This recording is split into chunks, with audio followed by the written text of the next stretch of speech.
بسم الله الرحمن الرحيم.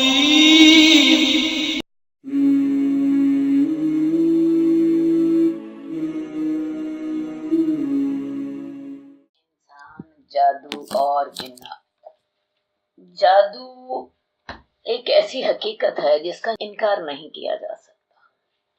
کتاب و سنت میں متعدد مقامات پر جادو اور جنات کا ذکر موجود ہے، جیسا کہ حضرت سلیمان اور حضرت موسیٰ کے قصے میں جادو کا ذکر ہے، جبکہ اس کے علاوہ سورہ بقرہ، سورہ نام، سورہ آراف، سورہ کہف اور دیگر متعدد صورتوں کے علاوہ ایک مکمل صورت سورہ جن کے نام سے موسوم ہے اور ان کے تذکرے پر مشتمل ہے. دور حاضر میں جہاں ایک طرف بے روزگاری اور معاشی اور گھریلو حالات سے تنگ سادہ لوح، معصوم اور ضعیف العقیدہ لوگ اپنی پریشانیوں کے لیے جادو ٹونا کرانے کو تیار ہو جاتے ہیں، وہاں نام نہاد عامل، پروفیسر، نجومی اور جادوگروں نے ہزاروں کی تعداد میں ڈیرے جما رکھے. ایک محدود اندازے کے مطابق لاہور میں 5,000 سے زیادہ عاملوں کے ڈیرے ہیں جو قد آدم اشتہارات کے ذریعے انسانوں کو اپنی طرف مائل کرتے ہیں. اور کوئی بھی رسالہ آپ دیکھ لیجئے، کوئی اخبار دیکھ لیجئے، ہر ایک میں ان کے اشتہارات ہوتے ہیں، اور اشتہارات کس انداز کے ہوتے ہیں؟ ہر کام شرطیہ 24 گھنٹے میں پورا ہوگا، محبوب آپ کے قدموں میں، شوہر راہ راست پر، اور بھی جو انسان کی خواہشات ہوتی ہیں سب انہوں نے لکھی ہوتی ہیں، اور ساتھ شرطیہ عملوں کے ذریعے 24 گھنٹے میں آپ کی مراد پوری ہوگی. محبت میں ناکامی، بے اولادی، بچوں کی شادی، شوہر کو راہ راست پہ لانا، امتحان میں کامیابی، ہر مسئلے کا حل ان بابوں کے پاس ہوتا ہے. یہ لوگ مشکلات کے شکار عوام کی مجبوریوں سے فائدہ اٹھاتے ہیں، ان کے خون پسینے کی کمائی لوٹ لیتے ہیں، تعویذ لکھ کر دیتے ہیں، اور بعض اوقات تو زہر سے لکھا ہوا تعویذ پانی میں گھول کر پینے کو بھی کہتے ہیں، جس کے نتیجے میں پینے والا بعض اوقات پاگل ہو جاتا ہے، بعض اوقات مختلف بیماریوں کا شکار ہو جاتا ہے.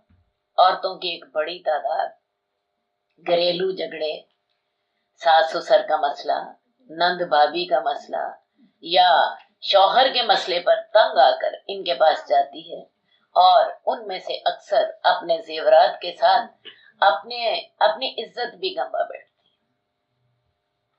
جھوٹے اور جاہل عامل بعض اوقات جن اتارنے کے لیے خواتین کو گرم سلاخیں لگاتے ہیں، ڈنڈے بھی مارتے ہیں، بعض اوقات ان کی جان بھی چلی جاتی ہے، اور بجائے اس کے کہ مسئلہ حل ہو، مریض خود ہی ختم ہو جاتا ہے. یہ اور اس جیسی دیگر تکالیف اتنی عام ہو چکی ہیں کہ ہم نے سوچا کہ اس موضوع پر لوگوں کو قرآن و سنت کی تعلیمات کے مطابق ہدایات دی جائیں، انہیں بتایا جائے کہ قرآن و سنت کی روشنی میں ان مسائل کا حل کیسے ہو سکتا ہے. تو اس لیے میں نے یہ سوچا کہ یہ کورس کرایا جائے. اس کے 5 موضوعات ہوں گے. سب سے پہلا موضوع ہے جادو کی حقیقت، علاج ہم بعد میں کریں گے. سب سے پہلا ہوگا جادو کیا ہے. اگلا موضوع ہوگا جنات اور شیاطین کا وجود، جنات اور شیاطین کا وجود. اس سے اگلا موضوع ہوگا جادو کا علاج کیسے کیا جاتا ہے. اس سے اگلا موضوع ہوگا جادو سے بچنے کے لیے پیشگی تحفظات.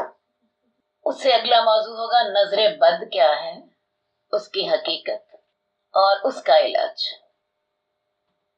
اور آخری ہمارا موضوع ہوگا کچھ متفرق مسائل. بات سمجھ آ گئی؟ ہم کوشش کریں گے کہ اس میں اس موضوع سے متعلقہ تمام مسائل کو کور کر لیں. جادو، جنات، جادو کا علاج، جادو سے بچنے کے لیے احتیاطی تدابیر، نظر بد کا علاج، اور آخر میں کچھ متفرق مسائل۔ تو آج جو ہمارا پہلا موضوع ہے ہم اسے لیں گے انسان، جادو اور جنات۔ تو اس سلسلے میں ہم سب سے پہلے یہ دیکھیں گے کہ جادو کیا ہے۔ میرا خیال ہے جادو کو تو ہر شخص جانتا ہے، کیونکہ یہ لفظ ہمارے استعمال میں عام طور پہ آتا رہتا ہے۔ جادو کو عربی زبان میں سحر کہتے ہیں، انگلش میں میجک کہتے ہیں۔ کالا جادو کا لفظ تو میرا خیال ہے ہر انسان نے ہی سن رکھا ہوگا۔ تو جادو کا جو اہل علم نے اس کا کیا معنی بیان کیا ہے وہ یہ ہے کہ وہ چیز جس کا سبب چھپا ہوا ہو۔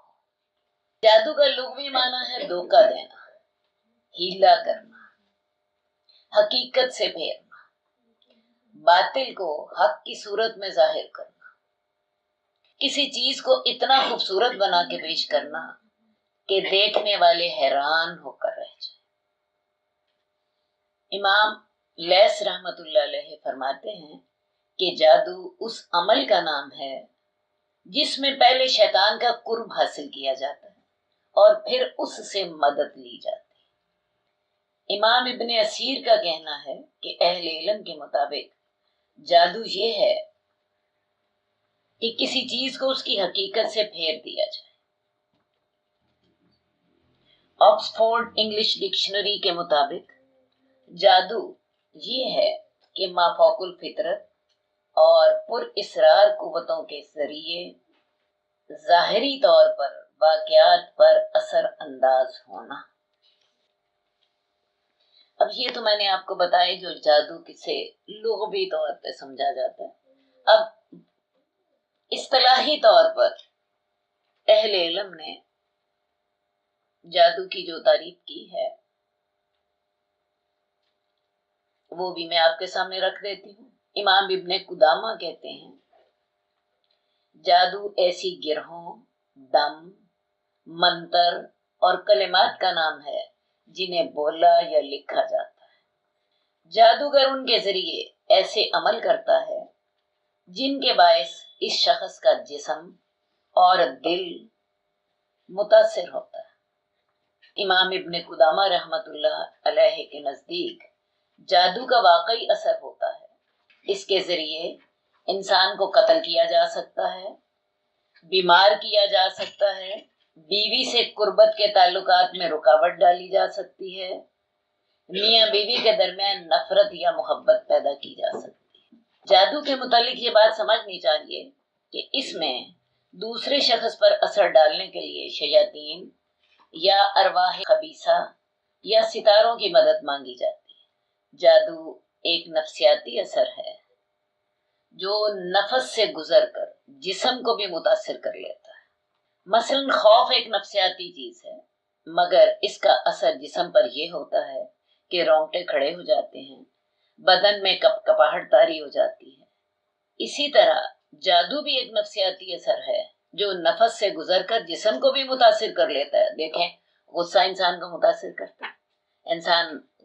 غصہ ایک نفسیاتی کیفیت ہے، لیکن غصے کے ساتھ انسان کے جسم کے اندر طاقت پیدا ہو جاتی ہے، رگیں تن جاتی ہیں اور انسان کی کیفیت معمول سے ہٹ جاتی ہے۔ تو جادو میں بھی ایک نفسیاتی اثر ہوتا ہے جو نفس سے گزر کر جسم کو متاثر کر لیتا ہے۔